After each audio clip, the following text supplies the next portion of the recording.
Welcome back to Decadorks. We're the 12-sided guys. We have Scott playing Ornan. At your service. Sabrina playing Cilvy. Oh, hi. Jordan playing Mawgrim. You're most welcome. Matt playing Guy. That is my name. Don't wear it out. Jeez. I didn't realize you were here with us in this campaign. I've been playing lots of Baldur's Gate 3, and it's really influenced my voice. I'm sorry. And me, Paul, playing Baldur's Gate 3 in my spare time. And in case you're wondering, for my custom character Elf Paladin, I went with option D. If you're liking our new campaign so far, then go leave a rating and a review and tell your friends about us. Also, consider becoming a patron by going to patreon.com/12sidedguys. The maps and wiki are being updated as the story progresses, and you can see the battle maps where all the excitement is happening. And even just a couple of bucks a month helps us out with some of the costs for running the podcast. Anyway, if you beat Tiamat in one round because your black belt hit 6 times with one attack, then this podcast is for you. It's Chorus of the Forsaken, Episode 4.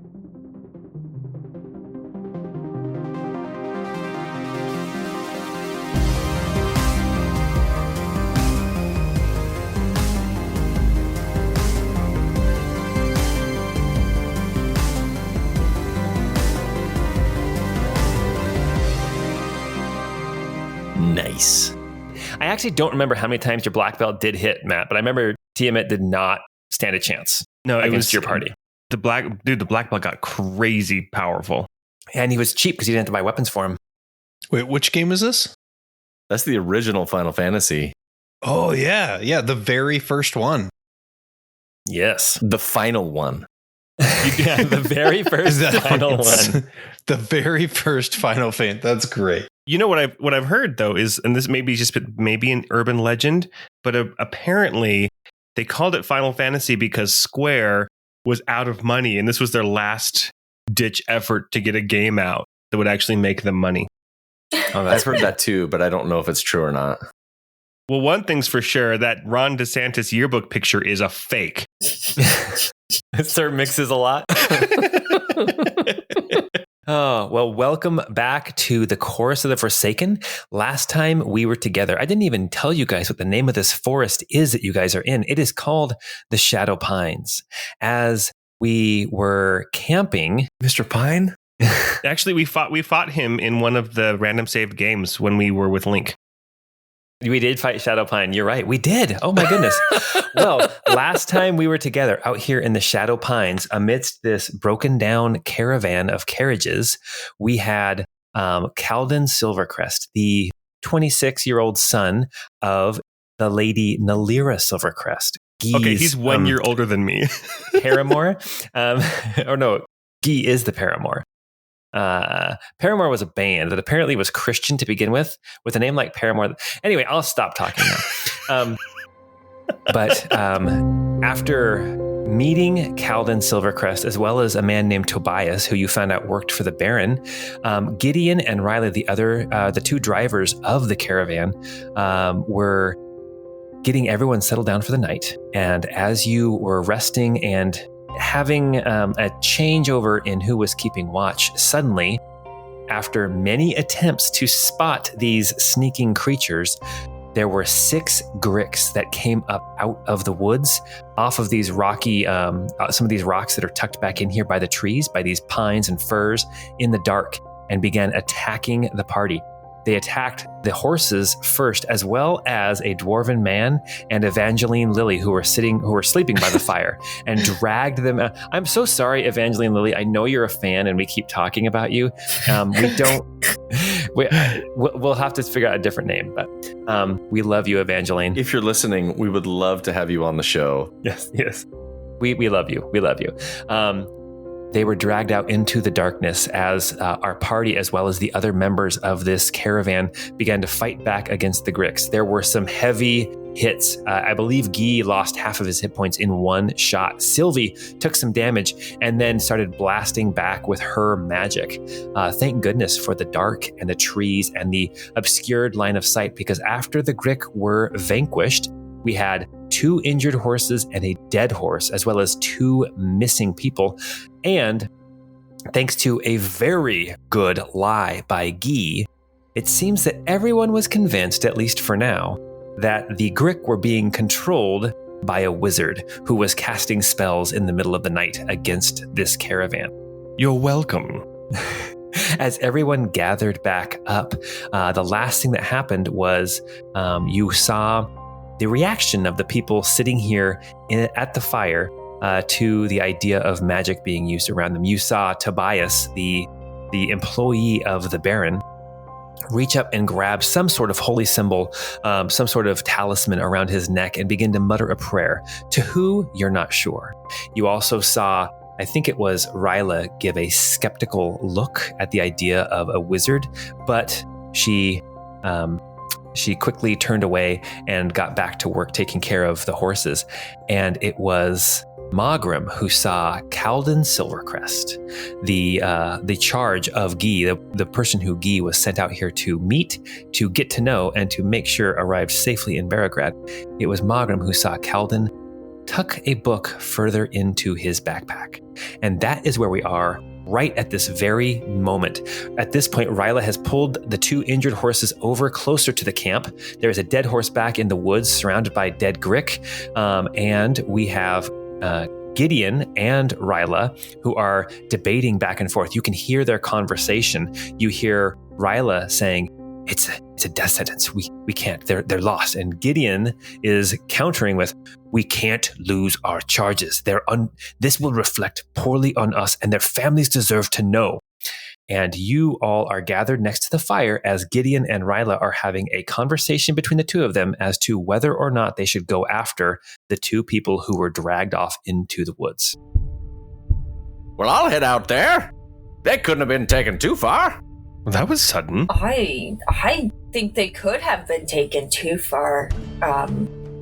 It seems to me that the rescue mission would be quite dangerous.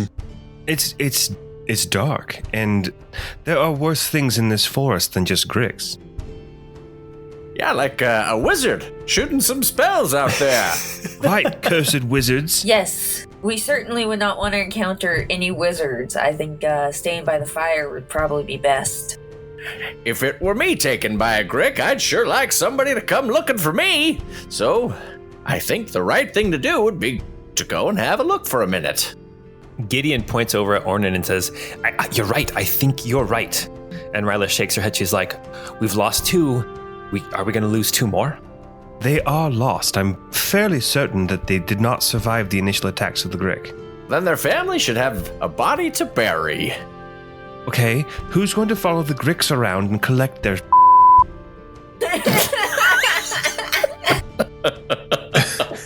Ooh, that's a good question. While all this is going on, Mawgrim is going to walk over to Ornan and actually take off the neurodisruptor thingy that he had stuck into his arm, the large thumbtack pushpin type thing that he had used, and apply like a very small little bandage on the puncture mark. It's a bluey band-aid. Yeah, I was going to say, it's got a smiley face on it, but Bluey's better.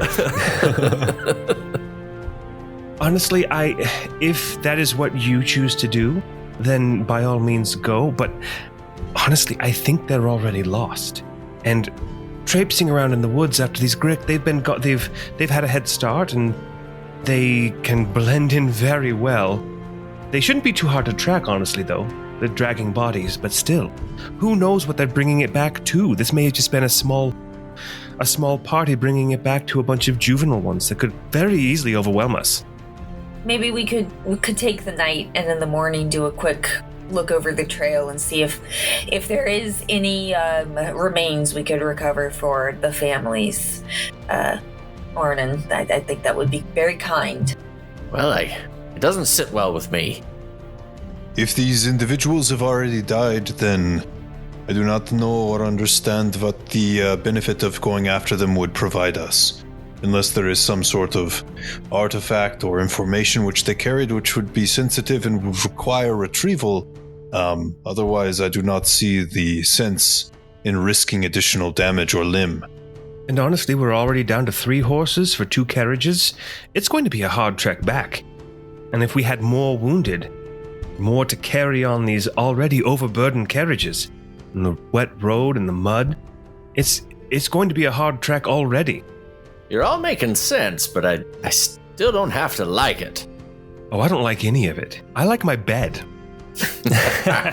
Ryla, this silver-haired, probably like 30-year-old woman, you have still not seen her smile, and now you probably never will after what happened tonight. She is encouraging Gideon. She's saying, we should hitch up the horses now and move along at least a mile down the road, something just to get away in case they come back for more. They got a taste for blood, and there's still a whole horse out there for them to come back and get. I don't want them anywhere near us. And Gideon's nodding. He says, I think that might be the best, but I don't know that it's safe right now. It's so dark, and the trail is so muddy. What if we break an axle? What if we crack a wheel? Then we're stuck here. Well, we could always fan out in front and have some of us walking in front to just seek a safe path for the carriages and the horses, and warn of any pits or mud puddles, and it'd be slow going. I also agree that carcass is going to attract more than just gricks. It could attract bears or wolves or falcon wolves. Oh my gosh. Ornan's gonna wander north to where the two were captured, and I just want to look in the dirt, see how much blood there is, see if I get an idea if either of them could still be alive when they were taken. Okay, why don't you make a medicine check as Calden Silvercrest Could I do as a well. survival check, like a tracking sort of. Yeah. Didn't I say do a survival check? Oh yeah, I thought you said medicine. Oh, I did say medicine because I was thinking about blood. Yeah, you can do survival or medicine, whichever one. Oh no! First roll of the day is in that one. So I got a 3.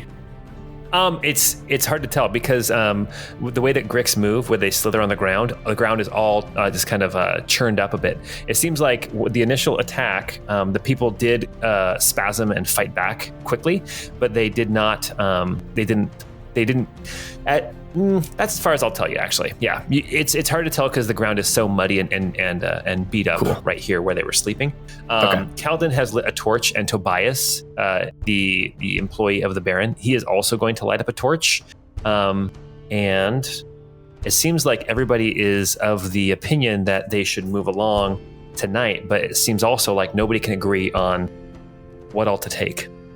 You hear some people saying, just leave the one wagon, just hitch up the horses to the wagon that we can, load up what we can, and let's get out of here. And then you have the drivers who are upset because they don't want to lose their wagon, and if it's left here, then who's going to come and pilfer it, in the night or the next day?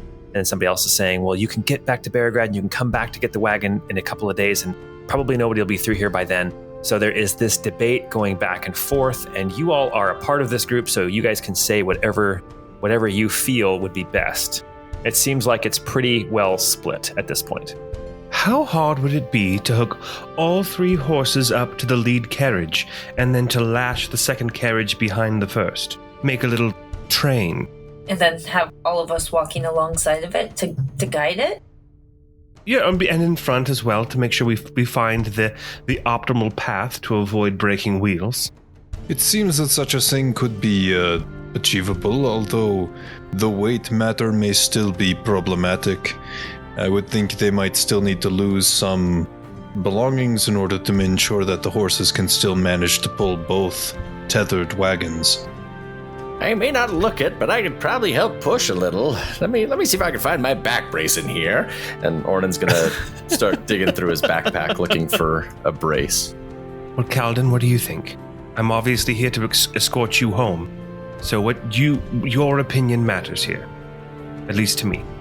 Calden says, whatever you feel is safest. I don't like the idea of traipsing around in the dark, but if we all stay together, I think that would be best. And I can't help but realize how close those Grick were to me. He kind of glances over to where the other two were sleeping, the 2 victims, and he realizes that he was sleeping maybe 6 feet from them.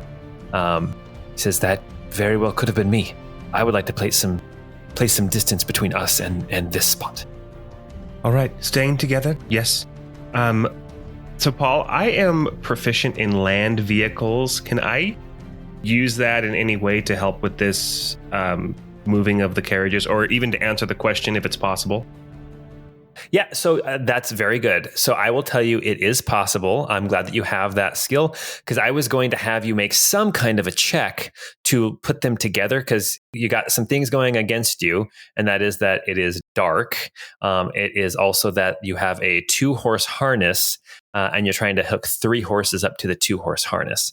So that's got to be rigged up somehow. You also have to get the one wagon that's just gotten pulled out of the mud back to the other wagon or get the other wagon up to that first wagon. So there's a lot that has to happen. I was going to make you guys make a roll with disadvantage, but now I'll say the darkness and the kind of the complexity of it is countered by the fact that you have proficiency in operating land vehicles. And I will say you can make it a straight check and it will be a difficulty 12 to get this all rigged up, but it is going to take some time. I didn't realize you were such a car guy. Mark your calendars, guys. This is the first time in any D&D campaign in history where proficiency in vehicles, parentheses, land, has actually come into play. All right. And hey, here's a little secret, guys. I also have vehicles, parentheses, water proficiency.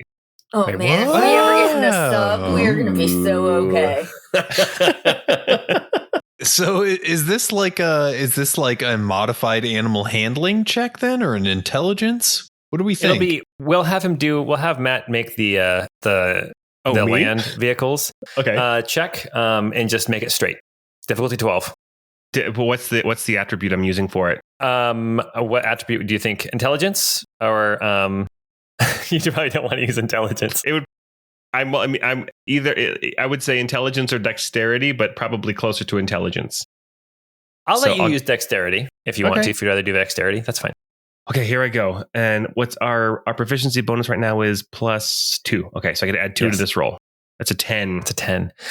Try as you might, you can't get that second carriage to actually hook up securely enough. The horses, you get them hooked up. You've got all 3 hooked up to the one wagon, but it starts to pull and that back wagon starts to wobble and it does not follow along and track the way you expect it to. And you realize quite quickly after about 30 or 40 feet down the road that back wagon is going to it's going to get you into some trouble. It's going to get caught up. It's going to get stuck somewhere. And so after about an hour of trying to make this work, Gideon finally says, hold up, we'll just have to come back for it in a day or two. But let's salvage what we can. And then they go and they start moving boxes and chests and bags from the one wagon into the first wagon. There is one chest on the second wagon that they go to lift up and they're like, this one can stay. This one's empty. And you hear Tobias speak up and says, no, that one has to go. That one is required to go. And Gideon is like, no, we don't have space for this. It's not necessary. And there's a little bit of an argument going back and forth between Gideon and Tobias until finally Tobias says, if that does not go, then it will be the Baron who will have words with you. And that's enough to finally get Gideon to agree. And then they strap this large chest onto the very top of this first carriage. It now looks quite precarious. There are boxes and bags and things stacked very, very high, but you have managed to get everything all rigged up and moved over, and you are leaving behind this mostly empty second carriage as you all venture out into the night along the road. At this point, it's probably about midnight. Did the stuff for my inn get loaded over to the one wagon? So I'm going to have you make a persuasion check to try to persuade them to make sure that makes it onto the first carriage. How many boxes were there for my stuff? I think I think I said there was potatoes and turnips. So we'll say that there were two boxes. Okay, 2 crates. Can I help with this persuasion too? Sure, but Ornan has to make it. Yeah, you know that if we don't bring the provisions for the all the way in, then when you get there, you won't be able to enjoy the fine delicacies that it can provide. Especially our mycelium mead. It's the talk of the town. I can attest, it's very good. This might be exaggeration. Honestly, I'm a gin drinker, so. Well, let's make your check. Ornan got an 18 on his persuasion. Oh my gosh. Nice. All right. Yeah, you end up getting both of the crates then onto the, you get the turnips and the potatoes up onto the first carriage. You do notice that there are a couple of bags that get left behind, and you realize that those are the bags of the 2 people who were dragged off into the woods. Ooh. Okay, I'm going to grab one of those. I can put both of them in my pack. Don't you worry. All right. You now have what's it called? The personal effects. Personal effects. You have 2 personal effects in your bag. Okay. All right. I want you guys. I'm going to have you guys make a survival check. You guys can help each other out, but as you are moving through the night, you're going to be moving for a half an hour to an hour before you try to bed down again for the night. Just make a survival check to see how far you get and if there's any trouble. So one person can make it with advantage because you guys are all helping each other. Difficulty 12. Not me. I have decent survival. Why don't you do it then? I only have a +2 on survival. Yeah, I'm not very wood savvy. Okay. So I will roll this. Ooh, got a 19 with an advantage for a 24. Oh, nice. Nice. That's a very good roll. So I will say, since you pretty much doubled the difficulty, I'll say that you actually end up making really good time. Somehow hooking up the third horse. The way that horses work, I'm kind of BSing this. I heard this like years ago. But horses, they work synergistically if you have 2 horses pulling together instead of like, you don't like double their strength, you like quadruple their strength because they're synergizing. I don't know if that's true or not, but it sounds good. You sound like some kind of corporate manager at this point. They're synergizing the bottom line. They're maximizing the earnings potential. By increasing their operational leverage. You need to turn it into an acronym, though, that nobody understands. Oh my gosh. POSH, the power of synergizing horses. There you go. So you guys actually make really good time. You actually make it about at least an extra 2 or 3 miles past where you thought you would get to before Gideon says, "Oh, that'll be good for the night. Let's set up again. This time, let's ring our camp with torches and hopefully keep anything else that might be out there at bay, at least for the night." Everybody starts to set up their camps again, their bedrolls, their tents. Guy, wherever you end up setting up your bedroll, Calden comes right next to you and rolls his out right next to you. He tries to make sure that he is between you and the fire. So he feels like he's got a fire, like the campfire, on one side of him, and then you on the other side. And then the whole area you guys are in is ringed with torches. Okay, sounds good. Okay. All right, you guys going to continue watches? I think that's a good idea. I wouldn't mind taking a watch. I don't want to get surprised again. Honestly, I'm up now, so Cilvy, if you wanted to watch with me, we could split the watch, yeah. I could do that. Ornan is already asleep. He took the first watch. Ornan's like, I don't know about leaving these people behind. Well, good night. Exactly. All right. Okay, so it looks like Cilvy and Guy are going to stay up, at least for a little bit together. You have Ryla is sleeping in the carriage. Gideon is laying down, but you can hear him being very restless. Tobias is laying down, but this time he's got both of his soldiers, his guards that he's got. They are both moving up and down the road, keeping an eye out and making sure nothing comes out of the woods. They're making this slow circle of the camp, and we have Guy and Cilvy who are awake. Cilvy will reach into her pack and pull out a little bit of bread and cheese and offer some to Guy. Oh, thank you. I'll take it and eat some, and Prancifal's right there with us. And I know some of you listeners are wondering why Prancifal wasn't in the fight in the initiative order and stuff last time. It's because Paul didn't have a token, so I found a really cute corgi token for him. You did, and then I still didn't download it, so I'm doing that right now while you guys talk. So, Cilvy, I know this is going to be very quiet, like hush hush.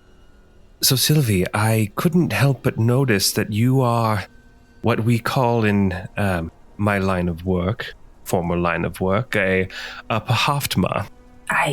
I don't know what that means. I don't know if I should be offended or not. No, it's just an acronym. It's a sorry, Paul. You started. I don't even know what you're going to say, but I hate it. Paul started talking about acronyms, so I'm like, I should write something down. Oh my gosh. Well, It's a person of high aptitude for the magical arts. A Bahaftma. Jeez. I feel so dumb. I feel so dumb saying that. It's okay. It's okay. I love it. High aptitude for the magical arts. A person of high aptitude for the magical arts. I know that you're not from here. You've maybe haven't experienced some of the things that others have. But I just want to warn you. It's very dangerous. And I understand the squid snakes were also very dangerous, but discretion and secrecy are going to be essential if you're to stay safe. I know there's no inquisitors here with us, at least it's not as far as I can tell, but it's not the Inquisition that comes door to door finding the magic users. It's neighbors and friends and co-workers and family that turn them in. I just want you to be careful. Cilvy will kind of bristle a little bit and say, I appreciate your concern, Guy. I'm very well aware of the risk. I don't know. I felt like getting rid of those snake creatures was worth it, but I do appreciate you looking out. Well, if there's anything I can do for you, here's the deal. I may still have some contacts in case you ever do run afoul of anyone and need a place to lay low or a new face, a name. Just let me know. Be careful. Do you work with other magic users? You're not the first I've known. I mean, again. Oh, but your friends. Yes, discretion is extremely important. So I'll just say that, and again, now I'm using like a thieves' cant code, that I have been known to... What's a good random code that would mean nothing? I have been known to pick my neighbor's potatoes. That's the code. Gotcha. It sounds so badass and so silly at the same time. I love it. Who among us hasn't? Your answer there just tells me that you have no idea what I just said. That sounds like a euphemism.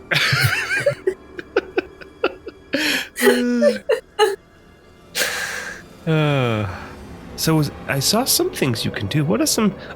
Maybe this isn't the place to have this conversation. I'd be very interested to know a little bit more about your skill set and experience when we are in less dangerous environs. Yes, I'm not sure where's less dangerous with those inquisitors at the end, but I don't know. Maybe it's time for me to head to another town. Real quick, I'm going to make a note here for everybody. You would know that Beregrad is a small town in the middle of nowhere. And so the idea of meeting Inquisitors here is much less common. But really, any city or settlement, you're going to run into acolytes of Aeona. And they're not all Inquisitors. They're not all, lamplighters. But the larger the town, the more population you are around, the more likely you are to have some sort of a group of Inquisition. And that's really anywhere in the entire country of Via Severia, but especially in the south, in the barony of Barovia. We can get to that if that ever comes up in the story. Well, I do not like the demographic in this small town with a number of Inquisitors to ratio of people. It's not making me feel comfy. They do seem a little overrepresented in Beregrad. That's true. Well, honestly, it's as safe as any place, as long as you keep your nose clean. How long have you been here? Oh, going on, I think 3 months or so. Yeah, it was a sudden departure for me, and I found myself here and had to make some new friends. It's awfully kind of you to offer to protect the son of... What is her title? Sorry. It's just her name is Lady Silvercrest. She's the widow Silvercrest. She's not the Baroness, though. No. She's just okay. She's just a rich old lady. Okay. She's a wealthy lady that rents me a room. Well, it's very, very brave of you to help her, escort her son. Yes, well, Cilvy has no idea what's going on. she's got me by the short hairs, honestly. Sometimes I pick her potatoes. No, it's out of the ordinary for me, I will say that. But it's, like I said, she rents me a room, and it's a favor, so... Those are good to collect as well, by the way. Collecting favors is a good way to stay safe and to have some resources when things hit the fan. Again, we don't have fans here, so it would be when things hit the Hence the windmill. I was going to say when the cow kicks the lamp. I don't know. Yes. When the cow kicks over the lamp. I was trying to think, what is that thing that the women fan themselves at church? And no, it's a fan. So yeah, they're fans. Yeah, I was going to say, we definitely do have fans. They're just not mechanical. I always assumed it was like a mechanical fan, and you're like throwing it through, and it's like, and like spreading everywhere. I'm pretty sure that is what it means. I'm pretty sure that is. I don't think it's like some lady in church and then you throw poop at her. I don't think that's what it means. That's a different thing. Guess it depends on what kind of church you're going to, Yeah. So favors, collecting favors. So yes, and honestly, at this point, I feel I owe you one, at least, for the work you did back there with those squid snakes. Well, I'll be sure to keep that in my pocket. And I will then, as we continue our watch, I'll pull out my book that I have on my belt, and I will write in it almost like a journal while I'm keeping my watch. And I'm going to feed cheese to the corgi. Oh, he's extremely lactose intolerant. That's okay. He's not sleeping in my tent. He is downing that cheese. Sometimes for a snack, I'll get a slice of cheese and I'll share it with my dog. It's the cheese tax. You always pay the cheese tax. Exactly. As Cilvy, as you watch with Guy, after a couple hours, you know that if you don't get some more sleep, you're going to be tired the next day. Guy, you are up kind of by yourself. You see these guards are continuing to walk around the camp. You imagine they're going to be exhausted tomorrow. Is anybody else going to get up for the night to watch with Guy? Oh, my watch. I am also going to have to get at least 2 more hours of rest in. Oh, so gotcha. I can't watch the rest of the night either. Okay, who are you going to wake up? Had Mawgrim had his watch yet? I don't think so yet. All right, then I'll wake up Mawgrim, and I will wake up. Who else is there? There's Calden, and there's Tobias, and there's Gideon, and there's Ryla. Okay. I will. Gideon and Ryla were doing a watch before, though, right? Yes. Well, actually, Gideon was. Ryla was sleeping. She is sleeping still in the wagon. And she doesn't smile, right? She does not smile. No, she is very, very serious. Okay. You know what? I'm going to give it a try. So I'm going to go try to gently wake Ryla. Okay. So you start walking up to the carriage. You can see that she's sleeping on the carriage, like not inside the box. She's sleeping on the driver's seat. She's got a little pillow, little blanket pulled up over her shoulders. It looks like she looks very comfortable here. Like this is something that she does all the time. You go up, and I want you to. Are you trying to be sneaky, or are you trying to be just kind of make noise? Like what are you trying? How are you approaching this situation? I am going to try not to be too disruptive, but as I approach, I'll say, Miss Ryla, I was wondering if you wanted to take a watch so that she could wake up to the sound of me already talking to her. Okay. Yeah. Her eyes, as soon as you say Miss Ryla, her eyes snap open. She doesn't really move, but she is looking like kind of up for her, the way she's laying, she's looking up at you as you are kind of standing on the bottom step, coming up towards the bench. Miss Ryla, I was wondering if you would be interested in helping take a watch tonight. She sits up, kind of stretches, rubs her eyes. She's like, yeah, I'll take my turn. And then she steps down off of the wagon. That was easy. And as you step down, I thought, when you said you were going to give it a shot, I thought you were going to give it a shot to try to flirt with her. That's what I was thinking you were going to try to do. Oh, no, I just thought that she was going to bite my head off. Oh, yeah, no, I 100% thought you were going to go for it. Yeah, I was rooting for you. I'm like, here we go, fade to black time. Actually, and then as she steps down off the wagon, You start to turn away towards your bedroll, and she says, Guy, is it? Yes. Guillaume of Grants Harbor. She says, Guy, you did really well earlier tonight. You and your friends probably saved the rest of us from a terrible fate. Surely you've seen scrapes like this before.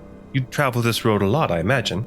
I do travel this road quite often, but she kind of looks around, now just at the one carriage. She's like, rarely do we ever travel with just 2 carriages. Usually it's 4 or 5, and then safety in numbers has been enough to keep us out of most scraps. But tonight, I haven't experienced something like that for a very long time. And I wanted to thank you and your friends for pulling us out of it. It kind of gets your blood pumping, right? Gets the heart racing. Oh, God. Are you trying to make a move? Well, everybody told me to. Yeah. I think she picks up on what you're putting down, but how suave are you?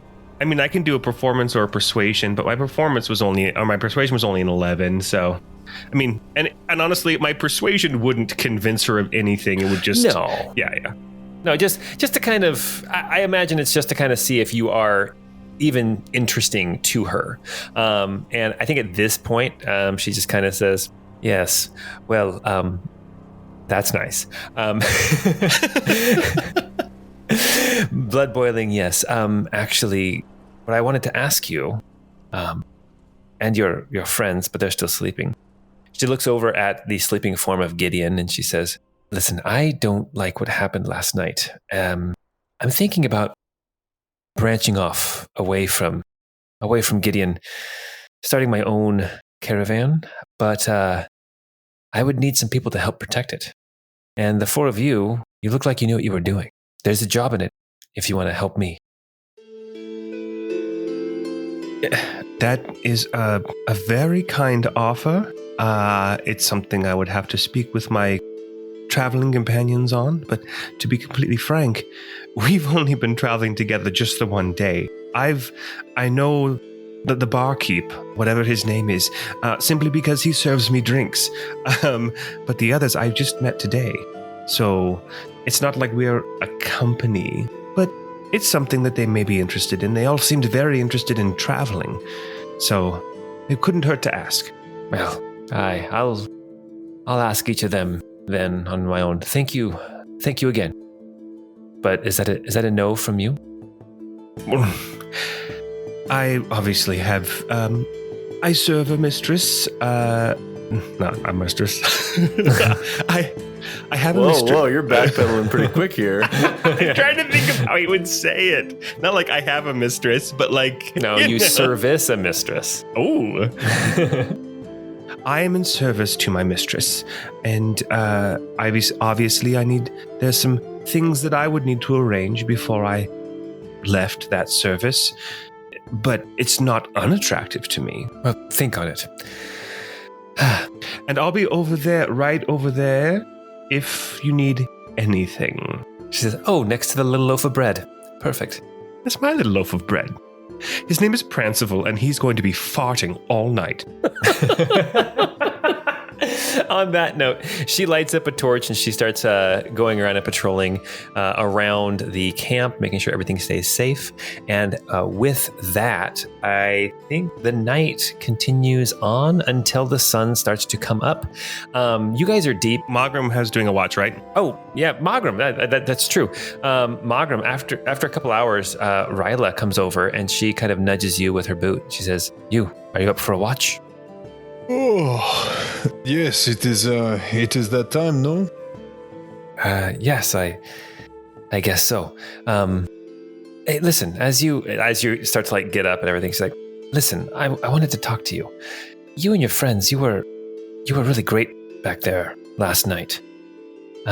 She kind of glances over again now at Gideon. Now she's even closer to him, and she's like, listen, I'm thinking of starting my own caravan, and I could use some help along the road. It seems like you can handle yourself. I've got a job for you, a position if you want it. Helping to guard the caravan that I'm going to be starting. I don't feel safe traveling with Gideon anymore.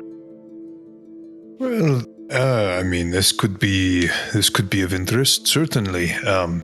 You mentioned these individuals and called them my friends.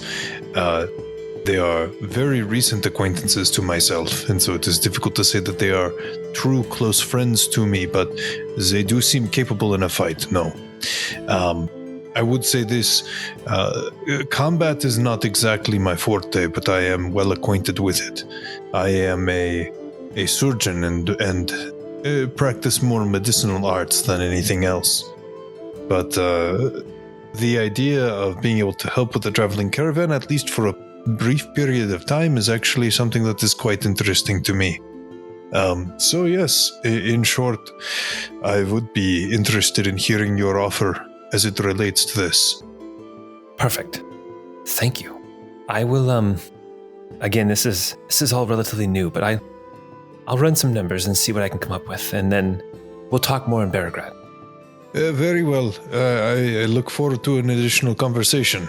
Then she goes back over to the carriage and she curls up on the bench. Mawgrim, is there anything that you want to do tonight as you finish out the watch? Can Mawgrim make a perception check to see if she ever looks back toward Guy as she's going back to her bed on the wagon? Yes, go make a perception. Why would he make that perception? He doesn't care. He's still going to make it like dynamite with a 20. Oh, nice. Oh, way to waste a good roll. Mawgrim, I'll say that you do. As you watch Ryla head back, you can't help but notice a little sway in her step. You know, she's an attractive woman. If you know, she just seems very whatever. This woman apparently likes me. You see her glance back towards Guy, but with your 20 perception, you realize that she is staring right at Pranciful. Yes, she clearly likes me a great deal. I shall have to be careful around her. Oh my god, that is the most accurate thing I've ever heard. You guys, okay, don't tell Brian this, but today he went to the doctor and he came home and he told me that he said he cracked a few jokes and she laughed, and then she asked him if he was married to a woman, and he's like, I think I threw on too much riz. And I'm like, Brian, that's a doctor. They're literally just asking you who you're having sex with. So when you say don't tell anybody, you mean that Scott should cut that out of this episode? You want me to cut it? I can cut it. I said don't tell Brian.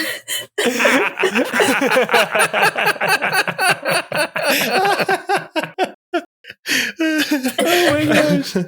Oh gosh. Okay. Mawgrim, is there anything that you want to do now as the night wears on?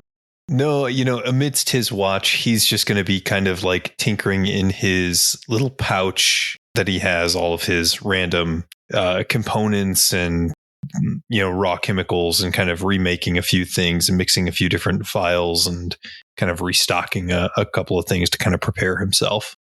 Okay. Awesome. All right, you are still doing that as the sun comes up. These trees, these fir trees and these pine trees are tall. It's dark in here. And even as the sun starts to peek up, there's shadows everywhere. It's kind of got this little bit uneasy vibe here in the forest. But the sun is up and people begin to stir.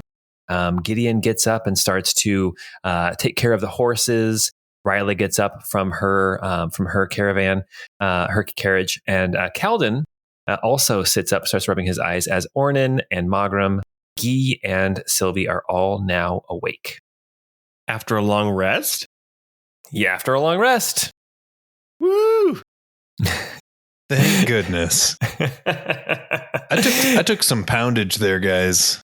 Not to be vulgar. Yeah, I was not feeling good. I took one hit for 13 hit points, and I have a total of 24. Oh man. Gosh. Wow. I took 14 and I had 17 left. Yeah, just from the shared damage, I got down to 10 hit points. Oh man. Whoa. Oh my gosh. That was clutch. That was clutch though. Okay, well, as you guys are kind of getting ready, rolling up your bed, your bed rolls and stuff, you see these two guards of Tobias are there. They look exhausted from being up all night now. They did not get a long rest. They should still be able to move, but they're not going to be as effective. But Tobias actually wanders over to you, Ornan. As you recall last night, as you were working on some of your brewing, he came over and chatted with you a little bit, and he comes back over to you. This kind of broad man. He's got the only way I can think of it, he's got soft hands, right? He doesn't do any kind of like manual labor.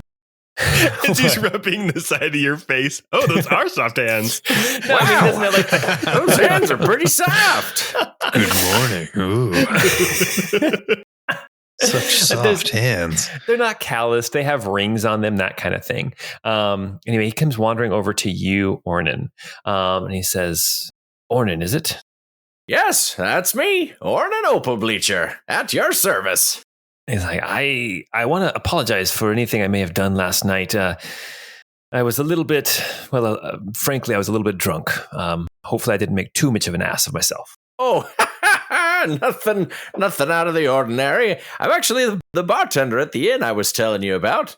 You wouldn't believe some of the tales that get told over my counter. Yes, this man is used to assholery.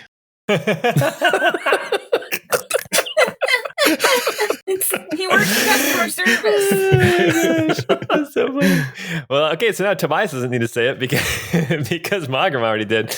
Tobias says, yes. Oh, I couldn't help but notice that you seemed to handle yourself very well last night against those squid snakes, I believe your friend Guy keeps calling them. I'm listening, sir, but I've got this strap right here. See, I've only got the one hand. Can you cinch this part of my armor right there? You can keep talking, though. Of course, yeah. He's like, yes. You can tell that as he goes to help, like, you cinch the straps and stuff, he has no clue what he's doing. But he's like, I wanted to talk with you about a proposal I have. A little tighter. Is that better? Perfect. Okay. Now you need to adjust my cod piece. I was going to say, he literally was just pulling the straps on your cod piece. Ornan wasn't trying to be rude. He just has like no sense of decorum with people. Right. He's like, well, anyway, what I wanted to talk to you about was, I'm going to let you in on a little secret. I am coming into Beregrad to have a very uncomfortable conversation with Sir Roland, the vassal of the Baron who lives here in the castle. And I realize, and he kind of glances back at his two guards. He's like, I realize I may have come a little underprepared. I was hoping, and there is money in it for you, if perhaps you and maybe some of your friends might also accompany me. I worry that with potential tension with the conversation I have to have with Sir Roland, that having a few more people at my back might be called for. What's good Sir Roly-Poly gotten himself into? Sorry, that's what we all call him behind his back at the tavern. Oh my gosh, that's so great. Why don't you make a persuasion check? Okay. Ooh, hey, another 18. Yeah, nice. Awesome. He says, well, Sir Roland, as you know, every 6 months, taxes are collected and sent back to the Baron. And Sir Roland has not sent the taxes for this last, what do you call a half a year? You don't call it a quarter, but you don't call it a semi. What do you call it? For this half last a year. For this last H2. The last 2 quarters. for the last 6 months. And so I am here to find out where it is and to collect it. Well, old Roly-Poly is a good, kind man. At the end of the day, I'm sure he'll find something to. He'll have a good reason for it. We'll figure things out. And I just met these people yesterday, but they've sure created the greatest merry little band. A few of them I could probably say are dear friends at this point. As you are talking with your 18 persuasion, he lets a little bit more slip. He says, well, I would really appreciate it. The Baron is incredibly anxious to get that money because he has to go and, I mean, as you know, the money that he gets, part of that tax must then go to the king. And he does not want to come up short. And with your persuasion, and I think probably just with your natural perception, you see that Tobias looks very uncomfortable at the thought of coming up short to the king. Okay. Well, I can't promise what my good friends will say if they can help or not, but I'll sure float it out to them. Thank you. I appreciate it. And if you would do it, at least one of you, that would be fantastic. he says, All right. Okay. I'll chat with him on the road. We're all going to take different jobs and move to different cities. We'll get back together every 5 years or so. Stay in touch. You see that as Tobias walks down towards his guards, like, hey, you and you, to me. You don't even think he knows their names necessarily. All right. Unless anybody else wants to do anything, the caravan begins to move again. I'll say we'll kind of fast forward a little bit as you guys are moving along through the woods along this road. It is actually very easy going. You've got 3 horses pulling an overloaded caravan, but it's not anything that those 3 horses can't handle. Everybody else has to walk on foot. You do hear Tobias start to complain after about 7 or 8 miles, but everyone else seems to just kind of bite their tongue about the discomfort of not being able to ride. And along the way, Cilvy and Ornan, you both are confronted, I guess you're confronted by Ryla, the silver-haired, stern-faced woman who is one of the drivers of this caravan, and you are both offered a job as well with her new caravan that she is going to be starting very soon and break away from Gideon. What would Cilvy and Ornan's responses be to Ryla? Well, I'm certainly interested. I can't speak for any of my other friends, but as I hardly know them, but I would be very interested in taking that position. Wonderful. And how would Ornan respond? You know, it would have to be something real special, and maybe even a spot for a 10-year-old gnome and his mother too, maybe. I mean, it would take a lot of convincing to get me to go along with living on the road again. I didn't know you were married. I didn't know you had a child. Oh, no, he's my nephew, but I've raised him up just like he's my own boy. Oh, okay. Well, I don't know if there's a spot unless he likes horses. I could always use somebody to help with the horses. These are conversations I'd have to have back at the house. Well, you just think on it. And then she kind of leans in close. She says, out of everyone, I think that you're the one I'd want the most. And then you realize that she actually said that to everybody. Ooh, gee, she really knows how to make you feel good. All right. As the day passes and as you continue to walk, 20 miles takes quite some time. You can see that the sun has gone well past noon and is now starting to dip towards the western horizon behind some trees as you begin to see smoke fire from some of the houses around Beregrad. And within very smoke fire? I mean, fire, smoke, fire, like, smoke, I didn't chimney even smoke, that, chimney smoke. That sounds weird, but smoke fire. Thank you for calling me out on it. You see chimney smoke from some of the houses in Beregrad. And before you know it, you are entering kind of on the east side on this smaller section of Beregrad. And then the caravan is traveling across the bridge that crosses along the river. And you are in Beregrad proper. As you travel along the road, you go past the Riverside Lodge, which is the other inn in town, the much less popular inn. You travel past the herbalist who lives here. You also pass by the Chapel of Shantea. And you actually end up going really close, just like a block away from the All the Way Inn, as the caravan stops there in the center of town in front of the castle, which is sort of the market area of Beregrad. And it is a place that is called Elm Circle. It is this dirt sort of roundabout, and in the center there is a large elm tree. There are businesses and houses that surround the elm tree, but there's kind of this large open space in the middle where people would bring maybe their livestock to trade or to sell. There are some clothing shops. There's a blacksmith shop. There is some other odds and ends, different kinds of businesses there around around Elm Circle. and you all have made it back to Baragrad. Woo. You can see from this vantage point, you can see that up on the hill, sort of in the northwest, to the northwest of Elm Circle, you can see Grimley Castle. That is the castle of Sir Roland here in town. You can see that it is, it's older. It's basically square with a square tower or a large square building on each of the four corners. And you actually enter into the castle up on kind of the northeast side of the castle. And then you can also see that a little bit further west, you can see the top of the cathedral, the now cathedral of Aona here in town. And yeah, here you are. As you arrive at Elm Circle, Gideon's like, all right, everyone off. And then you see people start to come out to welcome the caravan.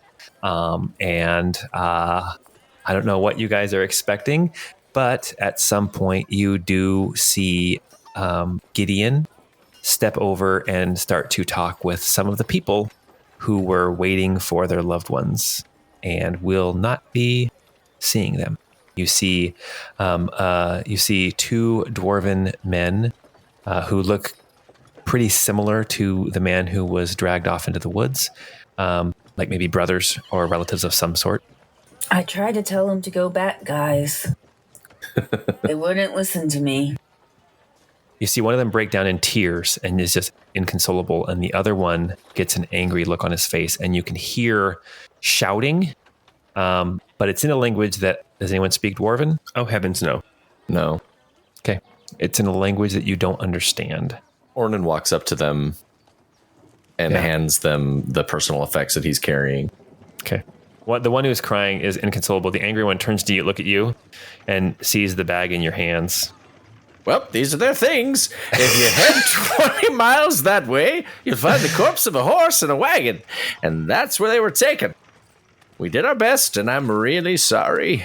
I'm genuinely sorry about this. I wanted to go and help, but you know how these things go sometimes. It just doesn't work out. When you first hold it out to him, he looks at this bag and you can see him start to calm down. And then you're like, well, there's a corpse 20 miles.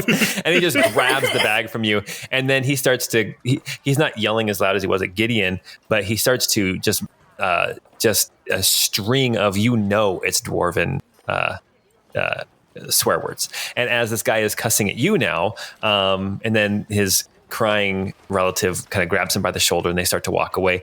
Gideon has you see him like center himself, take a big breath. His shoulders go up and down as he then turns to find a man and a small child. And he goes over to talk to them as well. And we don't have to go into that. We'll say that, Ornan, you give them their effects as well. And maybe don't describe where the bodies are. Cilvy will kind of come with you and escort you away as you start to tell them where the bodies are. Here's your personal effects. I nearly handed both the bags to the other one. Sorry. We're sorry for your loss. You have to run over to the grieving dwarves and say, actually, I need that one bag back. Got her mixed up. Silly me. Oh my gosh.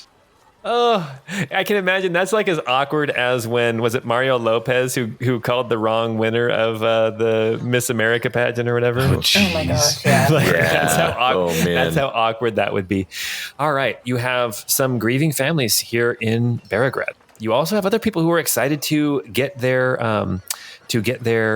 things, their packages.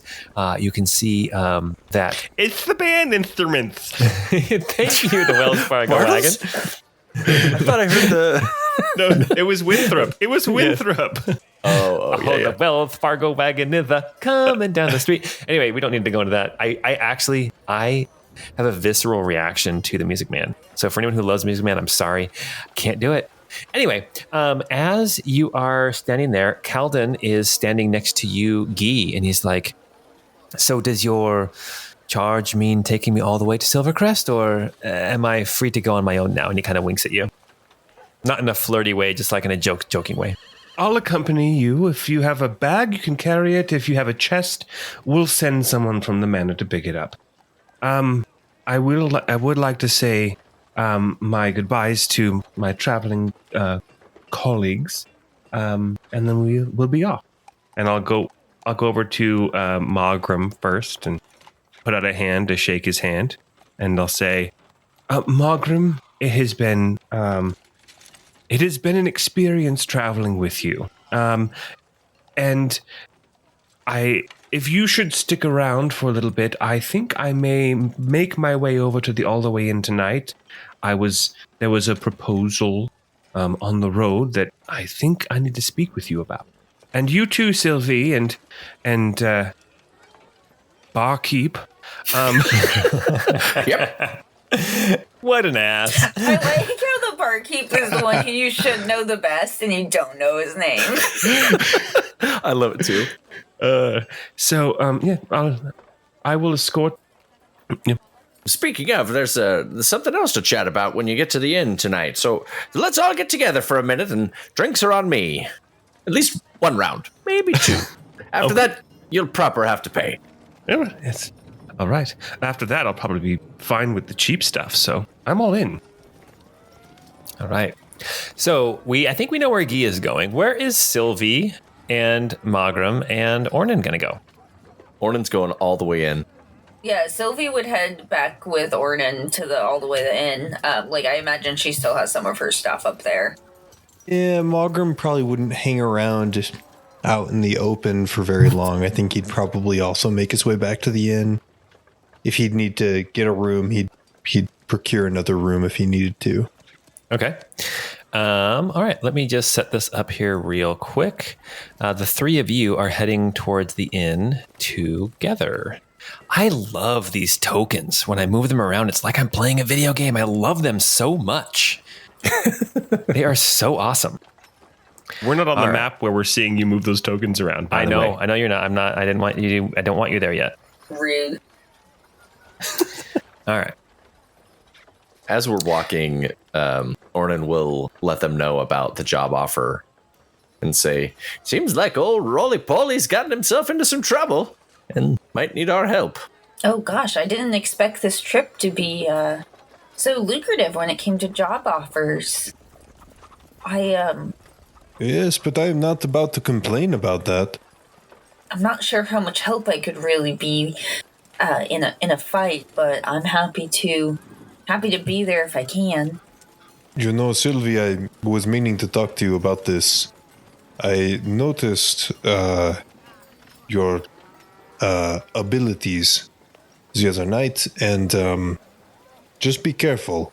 There are many that would not look kindly on that type of activity. The word you're looking for is Bahaftma. Don't worry about me. I'm a practice apahafama.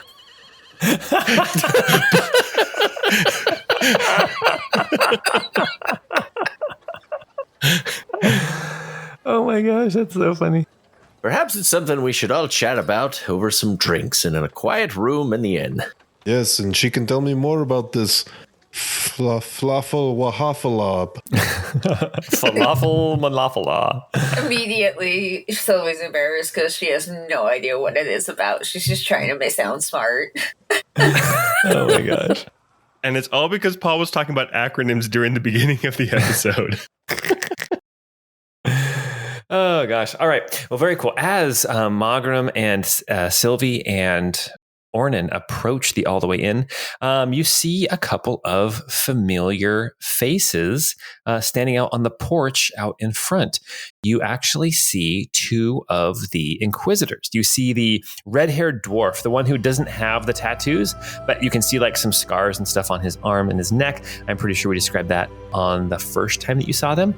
And you also see the thin man with the dark hair and then the kind of flame motif tattoos on his face. The Vantorian, as Ornan recognized the tattoos. You see that they are in the middle of a discussion. It is too quiet without rolls to hear anything, but as you guys approach, they don't seem to notice you. What do you guys want to do? I think if they're ignoring us, I'm just going to ignore them. Okay. Yeah, Ornan's going to walk by like he works at the place. All right. Although I will say Mawgrim will be paying close attention to hear what they're trying to say, just because for him, it's not because he's trying to collect information. It's trying to make sure that they're not talking about him, like they've spotted him or something. Right.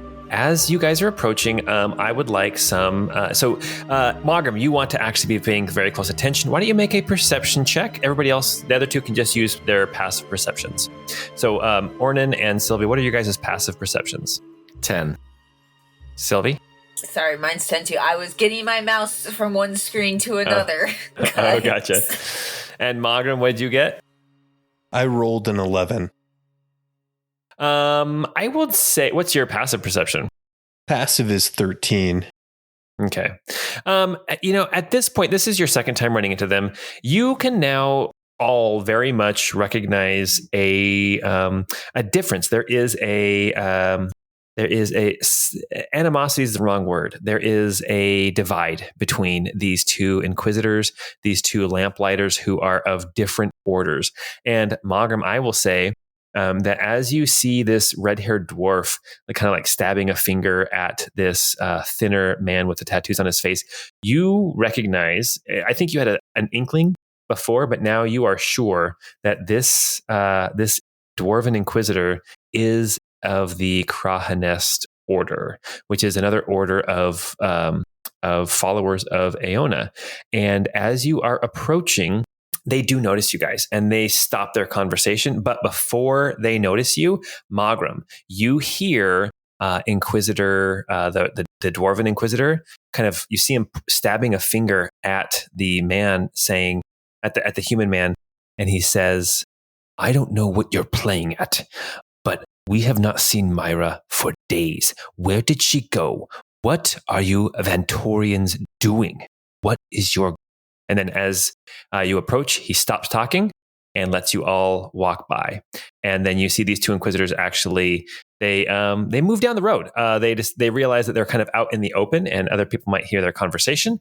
And they start moving down the road away from the inn as you all approach the inn. That was interesting. Well, let's go all the way. Go all the way in. All right. Very cool. Yeah, you guys can head on in to the inn. And there's some people that you recognize in the inn when you walk in. You see Gemma behind the bar kind of doing double duty while you've been gone. When Ornan. you walk in. She's all the way in, all the way in when you walk in. I'd like to insert myself deeply into the inn. Oh, sorry. I came through the front door. I'm looking for the back door, actually. Back door is way in the back. Back door. Oh gosh. Back door all the way in. You see Kino, you see your Ornan, you see your nephew. He's helping out, running drinks and things. You see there's a few people in the bar still. It's getting towards dinner time, so they're getting prepped for people to start coming. You see that Tobias is currently standing at the bar. And you see that he is talking with Gemma about getting a room. And you see, as you come in, you see that his two guards are kind of standing, leaning up against the wall. They look very, very tired. You also see the steward, Edmund, is here in the inn, and he is waiting for some food. As he sits there and drinks some tea, he's got a book in front of him. It looks like he's making some notes and writing down some. You're not exactly sure, but he's making some notes into a book. We are going to stop there with the three of you, and we are going to jump over to Silvercrest Manor. As we approach the manor, I will turn to Prancival and I'll say, "All right, boy, I'll come find you later. Go find your sleeping spot." And Prancival will just run away between a couple buildings. First he goes, "Mm-hmm." and then he runs away. I'm working on my animal sounds. They're really good. That's definitely that's a definite dog sound. That's the sound my dogs make all the time. When they see a cat, they're like, Especially when they see a snack that they're really interested in. They go, Oh my gosh. Okay, so all right, I'm a silly guy. Anyway, as you are approaching the Silvercrest Manor, you are approaching from the road from the east. of the manor, and you can see the large front door. It is a double door. It is kind of up on this deck that surrounds the front of the building. You have to walk up some stone steps that are flanked by these large stone lions that guard the entrance to the manor as you and Calden approach. What's your passive perception, Guy? 13. With your 13, you see that Calden, you recognize that he has gotten less chatty the closer to the manor you get. I will, with noticing that then, I will say something about it, because I still feel like I don't quite know what's going on with him. So as we approach, I'll say, it can be difficult to come home after so many years. Yes, is it that obvious? I haven't seen my mother in 10 years. I haven't communicated with her in 10 years. I'm anxious. I'm not sure how this will go. What are you afraid you might find? How does he answer that? That's a very good question. I'm not afraid of what I might find. I'm Her kid in a room full of suitors, all of them my age. He's like, I don't know, there are laws you could walk in on.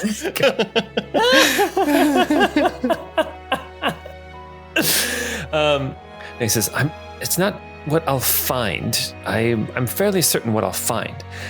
And he looks at you, Guy, and he says, I'm just not sure that she's going to be authentic with me.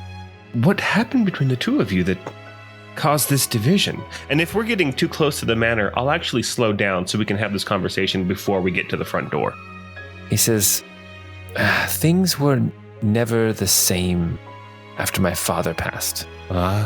So, question then, knowing this culture and knowing it's based, it's based somewhat on medieval Earth, would I know that would I be able to piece together that there's potentially an inheritance, or I am the male heir and therefore this is all mine, and there could be that kind of conflict brewing? That is definitely a possibility. And even not necessarily being the male heir, but being the only heir, at least the only heir you know of. He has not mentioned any siblings, but Nalira never mentioned having a son until the other day, so. Okay. So you recognize that there could be an inheritance of some kind. It seems like he is probably an only child, at least as far as you've been able to pick up on.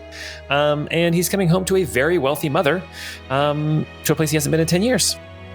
Well, in my experience, your mother, although a shrewd woman, is not without her softer side. I'm not sure he wants to know your experience with his mother. He looks at you and he kind of raises an eyebrow and says, "Oh, really? Tell me of her softer side." And you can tell that he's pushing. Well, he's implying he doesn't believe she's got a softer side. I tried to roll a deception and I only rolled a 7, and I think it's just that I can't think of anything off the top of my head. Normally I'm pretty good at lying. But I'll just say I have not seen her be outright cruel. If that's what you're worried about. This is obviously a delicate situation. I don't want to put myself between you and your mother. I just know that she sent for me to bring you in safely. Let that speak for at least something. He turns to you and he says, "Was there anything else? Any other reason why she sent you?" Oof. Was she curious why I was back after 10 years? Oh, no doubt. Wouldn't you be? Well, yes, I would be, but was that part of your charge? To figure out why, after so long, the estranged son is coming back to this small town? Well, let's see. Can I roll a deception check? I'll let you make it. Yes, I will say you can make a deception check again. Yes, for this. Yes. Okay, because the other one you didn't ask for, and I just rolled it because. Right. So go ahead and make a deception check. And it was a different topic. Okay, here we go. Deception. It's a 19. So I will say, obviously she had her questions, but what I was to do was to bring you here safely, and that is what I've done. Well, if you're going to be around my mother, just watch your back. Just be careful. And then he steps up the stairs towards the front door and opens it and walks in. Oh, I was going to present him, but okay. Well, he walks in the front door. As he walks in the front door, you can see as he pushes the doors open into this main foyer, you can see again the nice rugs. You can see the tiled floor. You see the intricate woodwork of the ceiling. And you see the butler, Percy, this tabaxi man with the chin whisker or the jawline whiskers. And you also see one of the housekeepers. You see the halfling woman who always seems she's older. She's got wrinkles, like frown lines along her face. You see for the very first time in your life, you see the housekeeper break into a smile. And she says, "Young Master Calden." And she goes running up to him. And Percy, the butler, smiles and steps over and puts a big hand on his shoulder. And is like, "Oh, Calden, it is so good to see you. It has been so long." As soon as he steps in the door, and while this is all happening, Guy is kind of standing back by himself at the front door, and he'll just yell out, "Presenting Calden Silvercrest, returned from a long absence." And then I'll just kind of walk around to the back door and go to my room. All right. So you're going to walk around and not go through the building, not go through the foyer. Actually, I'll stand here for a little bit just to kind of see what's happening. I'll stand on the porch. But Okay. yeah, I think traditionally I would go around to I don't use the front door. I don't use the grand entrance. Yeah. Well, as you are standing here listening to this greeting, this reunion after 10 years of Percy the butler and the housekeeper whose name you don't know, you hear a voice call down from upstairs, and you recognize it instantly as Nalira, the lady of the house. You hear her say, "Calden, have you arrived? Please, come upstairs quickly. I would speak with you. I've missed you so." And I want you to make a perception check. Ouch, that was only a 7. Ugh. Okay. I'll say with a 7, you recognize, you notice that the housekeeper, her smile turns back into its usual frown. And you see Calden square his shoulders and take a breath, and then call out in a kind of his body language does not match his voice. And he says, "Mother, I'm coming." And he moves around and heads up the grand staircase and out of sight. I will just kind of give a little wave to the butler and the housekeeper and then head around to the side door that I go in. As you give a little wave, the butler, Percy, kind of nods at you, the tabaxi man, and the housekeeper just walks over and shuts the door in your face. We are going to jump ahead to a little later in the evening as you all meet back up at the All the Way Inn. I will have done some. I will have bathed and changed out of my armor and into some fresh clothes. But still, my leather pants are very tight. What's everybody else been doing? Or I guess what's everybody else wearing? Are you guys all changed and cleaned up after your encounter with the Grix? Or are you guys just hanging out in the common room? What are you guys doing? Yeah, Cilvy would have definitely cleaned up, and then I think probably would have kind of continued to pack all of her stuff up because then she's planning on actually leaving town, and I think that probably would have preoccupied her.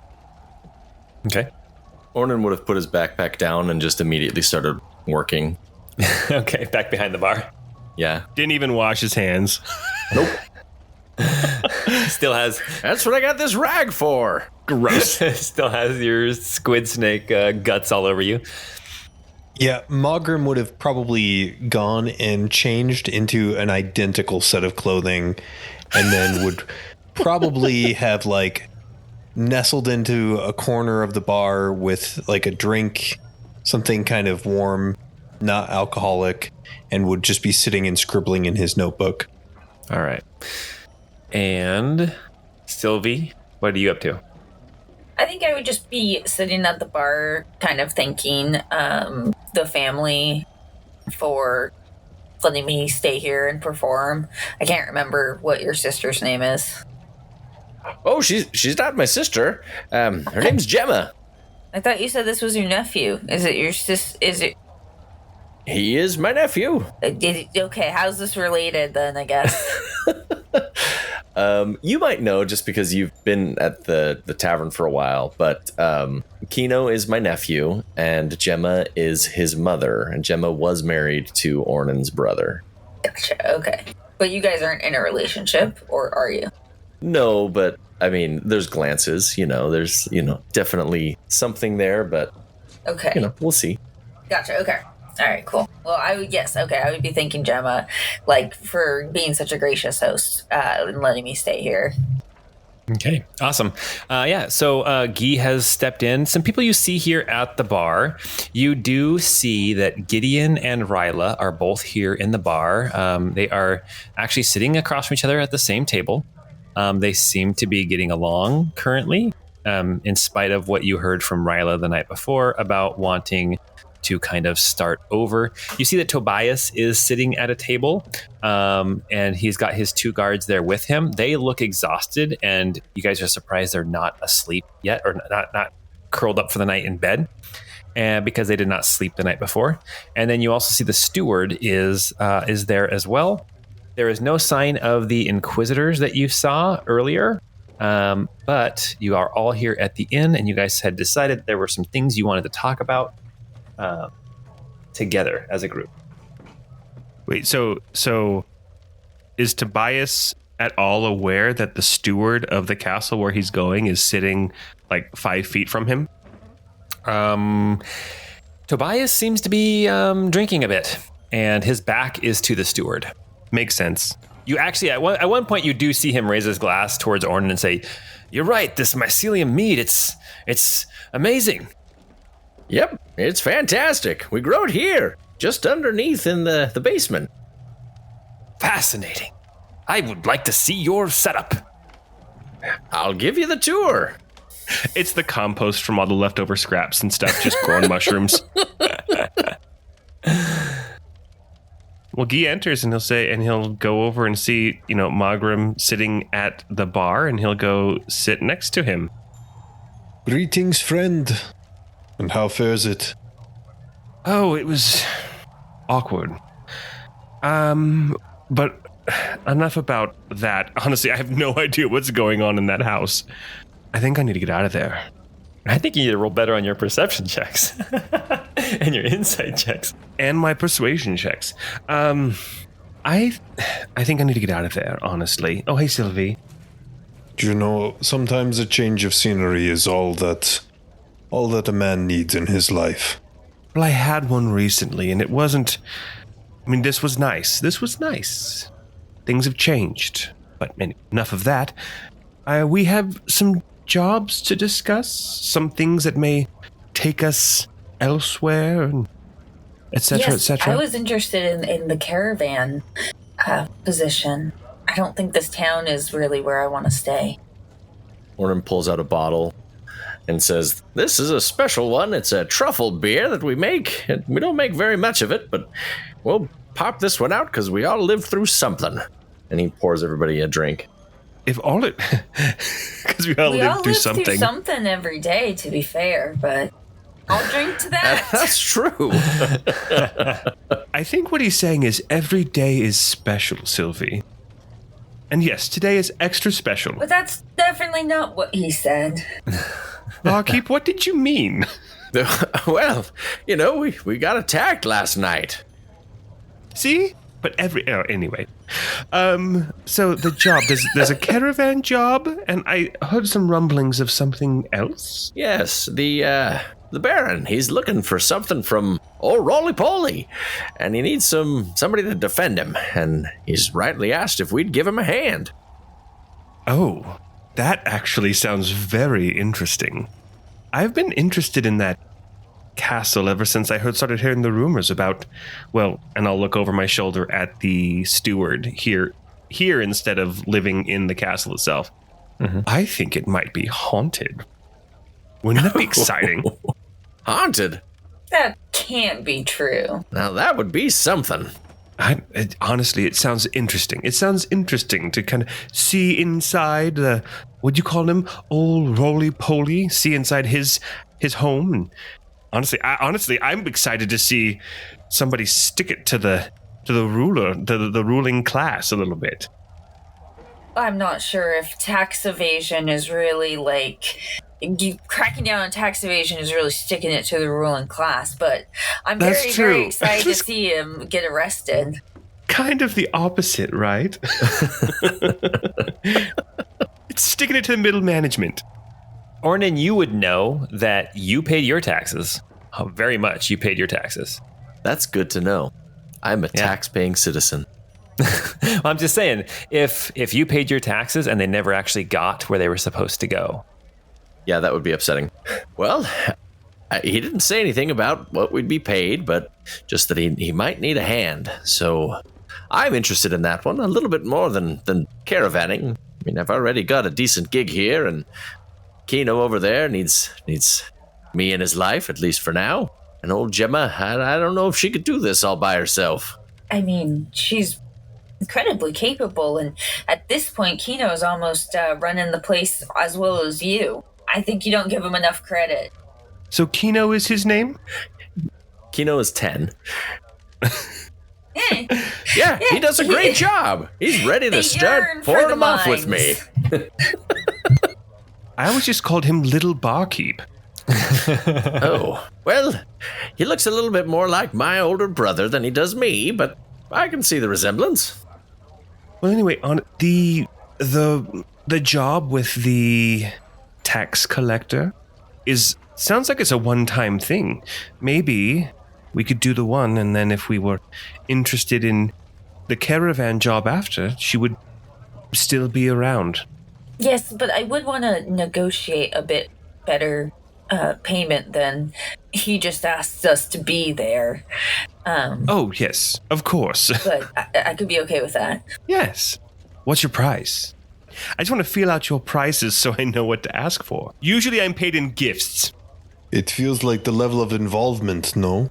I don't really have an hourly rate or a daily rate. I used to serve in a militia ages ago, and after that I did a stint here and there and wound up here. Well, I'd say at least a week's worth of room and board. That would be a good starting point. For me, it is all a matter of measuring the risk and understanding our level of involvement. If there will be other muscle that will be the primary enforcers and we do not expect much altercation, then perhaps it is not very much in terms of the compensation. But if there is a risk of altercation, either from the townsfolks themselves or from this roly-poly, as you say, then... Or the ghosts that live with him. So what we need to figure out is what the ROA is, the risk of altercation. Is that what we're saying? Risk of this is brilliant. You have he to starts writing it in his notebook. You have to determine the ROA so that you can have the... Are the guards leaving? ROI. As you guys are talking, I think you guys kind of missed it, but you did notice that the steward, Edmund, he's finished his tea and his food, and he closes up his book and he heads around, and you see him go into the eastern half of the building, and you hear him stepping up the stairs, going up towards a room on the second floor. And a few minutes later, as you guys are talking, you see both of the guards that have been watching Tobias. They both go up into upstairs to get rooms as well. And now Tobias is down here by himself with Gideon and Ryla. They're still drinking, but Tobias no longer has his protection around him. Should we go sit with Tobias and have a chat? I think that's a great place to start. Yes. Or perhaps... Might need to write down whatever we agree upon, though, based on the looks of him. Right. And honestly, right now might be the best time to negotiate and to get something in writing.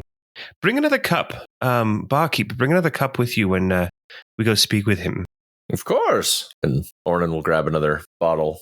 Have mini barkeep do it. You come sit with us. Give him some practice. Well, yes. All right, Kino. I'm stepping over there. Can you take the counter for me for a minute? You see him yawn. He was kind of standing there drifting. It's getting kind of late. He was like, "Oh, yeah, sure thing, Uncle Ornan." And he goes and he stands up on the stool behind the bar. He's like, "All right, what'll it be? What'll it be?" He's talking to nobody. "All right, I'm serving up drinks. What'll it be?" Yeah. So Just so we're clear, I was suggesting liquoring him up even more so that he's more pliable when we negotiate. Okay. Ornan grabbed a bottle.